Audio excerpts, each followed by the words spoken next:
चलिए तो एक नया चैप्टर स्टार्ट कर रहे हैं, कौन सा? ट्रिगोनोमेट्री। कौन है भैया जो पॉलिनोमियल में खोया हुआ है अभी? सर शिवालिक वाला स्पेलिंग गलत है। ट्रिगोनोमेट्री। ट्रिगोनोमेट्री, ठीक, स्पेलिंग बिल्कुल सही है। स्टार्ट करते हैं इस चैप्टर को। देखिए ट्रिगोनोमेट्री सबसे पहले ये समझिए, लिखना बाद में, पहले आप समझ लो क्योंकि इंट्रोडक्शन ही चलेगा। ट्रिग्नोमेट्री का मतलब होता है, यहाँ पे ट्राई शब्द का मतलब यहाँ पे आ रहा है, जो उसका मतलब है ट्राइंगल्स। ट्राइंगल्स के मेजरमेंट को, ट्राइंगल्स में एंगल और साइड्स के जो मेजरमेंट्स होते हैं उसको जो स्टडी करते हैं उसको क्या कहते हैं? ट्रिग्नोमेट्री। ट्रिग्नोमेट्री के अंदर मतलब ये सारी स्टडी की जाती है, ठीक। ट्रिग्नोमेट्री हमेशा सिर्फ और सिर्फ किस वाले ट्राइंगल में लगती है? Right angle triangle.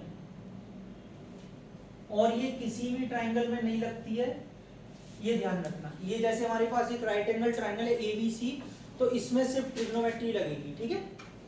अब इसमें हमारे पास क्या होता है? तीन चीजें होती हैं, बेस, हाइपोटेन्यूज और परपेंडिकुलर। ये तीन चीजें होती हैं, इनको आप थोड़ा ध्यान से ढंग से पहले समझ लो कैसे लिया जाता है, उसके बाद आगे बढ़ेंगे। किसी को मालूम है तो भी बहुत बढ़िया है, थोड़ा शांति से सुने, जिनको नहीं पता उन्हें सुनने दें,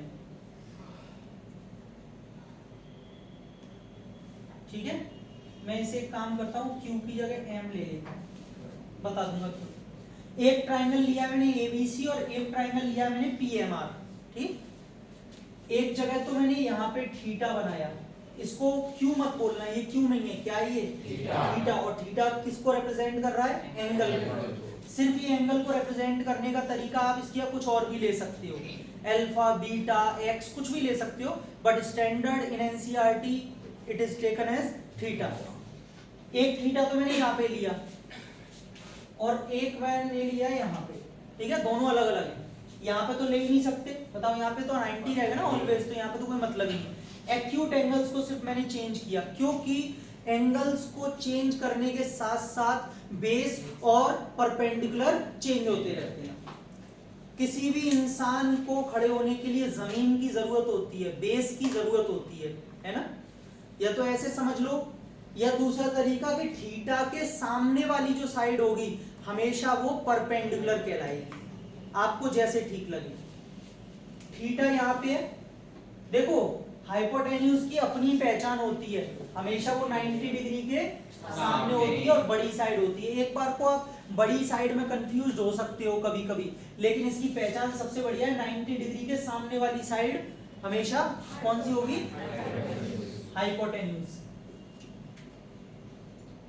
अच्छा, तो ये तो हाइपोटेन्यूज हो गई, ऐसे ही सेम इसमें भी ये कौन सी हो गई? हाइपोटेन्यूज। अब बात आती है बेस और परपेंडिकुलर। मैंने क्या बोला? थीटा के सामने वाली जो साइड होती है वो कौन सी होती है? परपेंडिकुलर, ठीक है। और थीटा जिस साइड पे लाई करता है, पड़ा हुआ होता है, इसको बेस कहते हैं। थीटा इसको टच कर रहा है, पड़ा हुआ है, तो ये बेस होगा। लेकिन जैसे ही हमारा थीटा यहाँ पे चेंज हुआ, अब देखो थीटा के सामने वाली ये साइड क्या बन जाएगी? परपेंडिकुलर। और ये क्या बन जाएगा? बेस। यहाँ तक किसी को डाउट? तो थीटा चेंज होने के साथ परपेंडिकुलर और बेस कैसे चेंज करते हैं, सबको समझ में आ गया? कोई परेशानी तो नहीं है? आगे बढ़ते हैं। ट्रिग्नोमेट्री में 6 रेशियो होते हैं, साइन, कॉस, टेन, कॉट, सेक और कोसेक। ये 6 रेशियोज होते हैं जिन्हें आपको याद करने की जरूरत नहीं है, याद करने के इसे कुछ तरीके होते हैं। पंडित बद्री प्रसाद हर हर बोले, ठीक है। और पापा बीड़ी पियोगे? हाँ हाँ बेटा, ठीक है। ऐसे करके दो चीजों में से कोई भी याद रख सकते हो। अब ये याद करने का तरीका तो आपके दिमाग में आ जाएगा। ये क्या है? साइन। कोई भी बच्चा इसे सिन मत बोलना, है ना, सिन नहीं होता है। सिन तो आप लोग करते हो, पाप है ना, वो तो आप लोग से हो जाती है। साइन है, क्यों आयुष, समझ में आ रहा है? साइन, कॉस, टेन और कॉट और सेक और कोसेक। यहाँ तक सबको समझ में आ गई? आपको एक भी रेशियो याद रखने की जरूरत नहीं है, बस इस वाली टेबल को अपने दिमाग में रखना है। और ये पंडित बद्री प्रसाद हर हर बोले तो वैसे ही याद हो जाएगा, बस इसका जो सीक्वेंस है बेटा ये आप याद रखना। एनसीईआरटी बुक में भी इसको अलग तरीके से दे रखा है जिसे याद करने में परेशानी होती है, लेकिन आप अगर मेरा जो मैं बता रहा हूँ ये सीक्वेंस याद रखोगे तो आपको कहीं भी याद रखने की जरूरत नहीं पड़ेगी, ठीक है, प्रॉब्लम नहीं आएगी कहने का मतलब। और मैं आपको जगह जगह पे एक चीज चेक भी करा दूंगा। फिलहाल में आप सुन लो, साइन के बाद क्या कॉस, कॉस के बाद टेन के बाद कॉट, सेक, मतलब आपको क्लॉकवाइज ही चलना है, ठीक है। किसी भी किताब में कुछ भी दिया है कुछ मत देखो, बस आप clockwise sine cos tan cot sec cosec ऐसे करके क्लॉकवाइज चलना है बस आपको। इतनी बात सबको समझ में आ गई। ये सीक्वेंस ये ऑर्डर याद रखना है, ठीक। अब देखो इसका फायदा क्या है। पहला ट्रिग्नोमेट्रिक रेशियो होता है साइन थीटा। अगर हम इसमें अप्लाई कर रहे हैं तो यहां से साइन पकड़ो, यहां से साइन, ठीक है, और बाकी 5 नहीं दिखने चाहिए आपको, साइन दिखना चाहिए बस। P अपॉन बेटा अपॉन में चलता है, ठीक है, साइन या P अपॉन परपेंडिकुलर अपॉन, ठीक है। अगर 2 मिनट के लिए मैं साइड्स की बात करूं इस ट्राइंगल के लिए, इसकी नहीं कर रहा, इसकी थीटा के अकॉर्डिंग परपेंडिकुलर कितना है AB और हाइपोटेन्यूज कितनी है AC। H फॉर हाइट नहीं है यहाँ पे, हाइपोटेन्यूज है, ठीक है, ध्यान रखना AC। अच्छा दूसरा क्या लेंगे, cos थीटा। बेटा cos दिखना चाहिए सिर्फ B upon H, base upon, base का नाम क्या है BC, ये रहा बेस, और हाइपोटेन्यूज क्या है AC। यहाँ तक सबको क्लियर है। चलिए तीसरा देखेंगे क्या, tan थीटा। tan यहाँ से देखे तो क्या हो जाएगा P अपॉन B, परपेंडिकुलर कितना है बेस कितना है G, tan के बाद क्या आएगा cot। मैंने बोला ना ऑर्डर वही रखना। अब cot में यहाँ से देखो B अपॉन P, अब ऊपर की तरफ उल्टा होगा, ठीक है, B अपॉन तो कुछ वहां देखने की जरूरत नहीं, इसका उल्टा कर दो, P अपॉन B का B अपॉन B है, यानी BC अपॉन AB। ऐसे ही यहाँ से फिफ्थ लिखेंगे sec थीटा क्या AC upon BC, H upon AC upon G, और सिक्स्थ cosec थीटा क्या है H upon hypotenuse AC perpendicular, ये लीजिए। तो क्या आपको सारे के सारे 6 के 6 ट्रिग्नोमेट्रिक रेशियोज आ गए? याद तो नहीं करने पड़ रहे। ये टेबल याद करिए, पंडित बद्री प्रसाद हरर बोले, याद ही है, नॉर्मली दिमाग में रहेगी, बस दिमाग में ये रखना है sine cos tan cot sec cosec. इससे क्या है, जब ये आपके माइंड में एकदम छप जाएगा 2-4 बार करते करते, तो आपको फिर ओरली याद हो जाएगा 10, अच्छा 10 P अपॉन B, है ना, ऐसे तो देखने की भी जरूरत नहीं पड़ेगी। इतनी बात समझ आई, इसमें कुछ रटने जैसा तो नहीं लग रहा आपको? पहले आप इसे नोट कर लें, ये बिल्कुल बेसिक चीजें हैं, फिर आगे चलते हैं।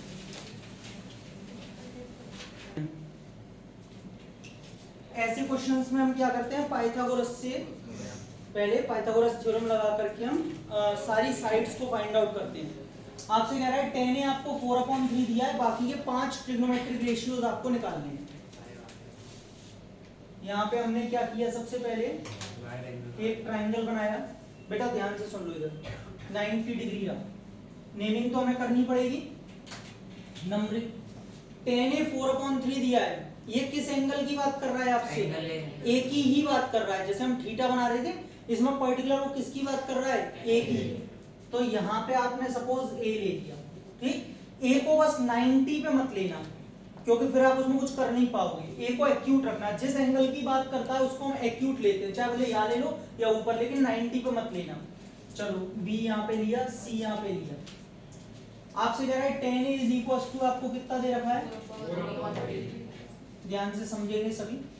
हमने अभी अभी पढ़ा है उस टेबल से कि 10 क्या होता है? P upon B। तो P upon B is equal to 4/3। लेकिन ये 4/3 जो है ना वो रेशियो में, ठीक है। अगर हमें इसे वैल्यू में कन्वर्ट करना है तो हमें क्या लगाना पड़ेगा? इसमें एक कांस्टेंट K लगा लेते हैं। प्रशांत समझ में आ रहा है? हंसी आ रही है समझ है?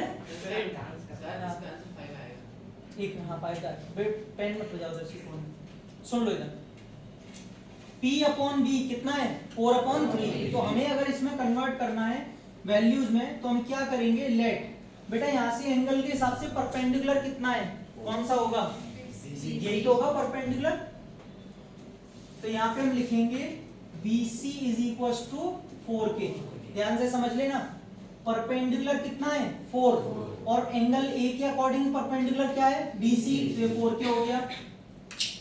बेस कितना है 3, बेस क्या है AB, कितना हो गया 3K। चलिए अब अगर हम इन ट्राइंगल ABC में पाइथागोरस थ्योरम लगाते हैं तो पाइथागोरस थ्योरम क्या होगी, हाइपोटेन्यूज का square AC square is equal two plus BC square. ठीक है, पाइथागोरस थ्योरम।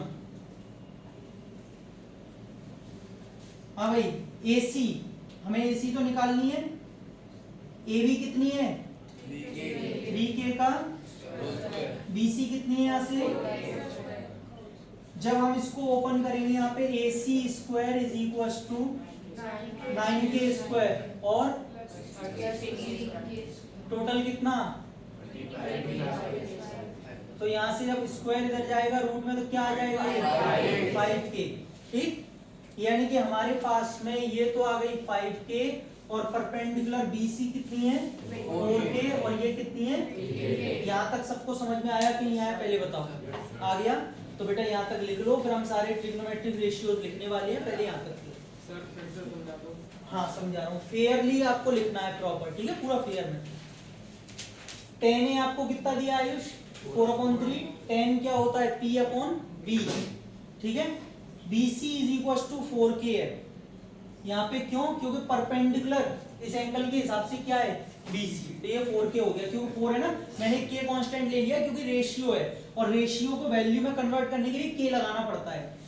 हाँ नीचे बेस 3 दे रखा है, बेस ये रहा है ना, जिसका नाम क्या है AB, तो 3K मान लेते हैं, 3 की जगह 3K।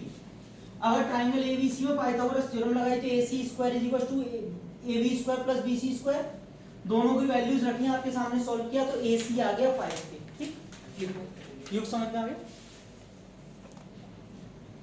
देखो अब रेशियोज लिखने हैं हमें। पहला रेशियो क्या है साइन A। ठीक, साइन क्या होता है P/H, और आपको याद है तो ठीक है, नहीं याद है तो टेबल से देख सकते हैं, P/H। परपेंडिकुलर कितना है 4K, हाइपोटेन्यूज K से K कैंसिल, तो फाइनली साइन A कितना आ गया। चलो cos A, cos क्या होगा, बेस कितना है 3K है बेटा, 3K, हाइपोटेन्यूज कितनी है K से K कैंसिल हो गया, 3/5 बचा। tan A लेना मत क्योंकि ऊपर दे रखा है, ये नहीं पूछा उसने, क्या पूछा है cot A। cot क्या होता है B/P, बेस कितना है, परपेंडिकुलर K से K कट गया 3/4, फिर क्या आता है sec A, tan हो गया cot हो गया sec, sec क्या होता है H/B, हाइपोटेन्यूज कितनी है बेस K से K कट गया 5/3 और एक रह गया आपका cosec A। cosec क्या होता है हाइपोटेन्यूज क्या है परपेंडिकुलर, क्या बचा ये लीजिए। अब जाके ये पूरा क्वेश्चन खत्म होगा, समझ में आया। ऐसे करके हम बाकी के, उसने बोला अदर ट्रिग्नोमेट्रिक रेशियो निकालो, 10 को मत निकालो, बाकी 5 निकाल लिए, नोट कर लीजिए। क्या करा है आपसे, एक ट्राइंगल ABC दे रखा है आपको, राइट एंगल एट C पर 90 डिग्री है, मतलब हमें 90 डिग्री का पता चल गया, ABC हमें कोई लेना देना नहीं है, फिर C पे 90 डिग्री है तो A और B को हम कहीं भी बना सकते हैं। यहाँ तक क्लियर, क्वेश्चन समझ लेना पहले। AB आपको कितना दे रखा है, BC कितना है और एंगल ABC कितना है थीटा, ये लो, चलो यहाँ बनाना पड़ेगा। ठीक है, अगर किसी को ऐसा हो कि सर यहाँ से तो दिक्कत होती है, नीचे वाला सही रहता है, थोड़ा आसान है, तो फिर B को आपको यहाँ पे लाना पड़ेगा। एंगल ABC दिया है ना थीटा, B बीच में, यानी कि B की तरफ बोल रहा है कि ये एंगल है थीटा। अब मैं ऊपर ही रहने दूं इसे अभी, चलें, क्योंकि रटा तो है नहीं है। आपको इनकी वैल्यूज निकालनी है। सबसे पहले हमारा यहाँ पे क्या बनता है, क्या करना चाहिए हमें, पाइथागोरस थ्योरम लगा के AC निकाल लेनी चाहिए। यहाँ से हम लिखेंगे इन ट्राइंगल ABC क्या होती है Pythagoras theorem? AB square is equal to AC square plus आगे लिख देना पाइथागोरस थ्योरम। AC कितनी है, AB कितनी है, AC कितना है पता नहीं, और वो 21 का 29 का स्क्वायर 41 जी 841, और ये 441 इधर आके माइनस होगा तो AC स्क्वायर कितना आ गया 400 बचेगा। 841 में से 441 गया तो 400 का रूट क्या होता है 20। तो मेरे पास ये भी निकल के आ गया 20। निकलने के बाद लिखा है मैंने, ठीक है। अब हमें फर्स्ट पार्ट निकालना है क्या, cos square theta plus sine square theta, है ना, सिन नहीं। cos क्या होता है b अपॉन का, साइन क्या होता है, चलो बेस बताओ, अपॉन परपेंडिकुलर कितना है, अपॉन का होल स्क्वायर कितना हो जाएगा बेटा 400 अपॉन, 841 और ये कितना 441 अपॉन 841 दोनों का एलसीएम कितना 841 क्या बचेगा 400 प्लस 448 दोनों को ऐड करके कैंसिल होके आप इसमें कोई भी वैल्यू कैसी भी दे दिया, इन दोनों का हमेशा सम 1 ही आता है। Sine square theta plus cos square theta 1 होता है, आइडेंटिटी है अपने आप में, लेकिन एक कंडीशन है दोनों के थीटा कैसे होने चाहिए सेम। ये नहीं एक जगह थीटा चल रहा है एक जगह कुछ और ही चल रहा है, अल्फा या कुछ और चल रहा है, ठीक है। और दोनों थीटा है तो इस आइडेंटिटी में हमेशा 1 आता है। नोट कर ले पहले आप इतना, फिर दूसरा कराएंगे। सेकंड पार्ट में क्या निकालना है, cos square theta minus sine square theta. फिर से वही है, cos हमारे पास यही है b अपॉन एच का माइनस p अपॉन एच का, सेम हो जाएगा, बस चेंज कहाँ पे करना है, प्लस की जगह माइनस आ जाएगा, बाकी तो सब वही है। बेस वही है आपका 20 अपॉन 29 का होल स्क्वायर, ठीक है, माइनस कितना है फिर 21 अपॉन 29 है। एक मिनट, मुझे ऐसा क्यों लग रहा है कुछ गड़बड़ी हो रही है सर बेस इजी है। हाँ रुको, देखो एक जगह यहाँ पे छोटी सी गलती हो गई है। हमने थीटा इसी को लेके चल रहे थे, हम ध्यान ही नहीं दिया। थीटा के अकॉर्डिंग परपेंडिकुलर तो 20 है, यहाँ पे बेटा 20 आएगा। कोई नहीं, आप चेंज मत करो, भले रुक जाओ अभी, कि आपका इसलिए सही माना जाएगा क्योंकि वो प्लस का साइन था, और बेस जो होगा ना यहाँ पे ये वो कितना है 21, क्योंकि थीटा बेस पे ही तो लाई करता है, तो ये वाली चीज 21 थी, बाकी सब सही है, कोई ऐसा प्रॉब्लम नहीं है। क्योंकि प्लस में इसलिए सही है, 3 + 2 लिखो या फिर 2 + 3, वहां पे चल गया आपका।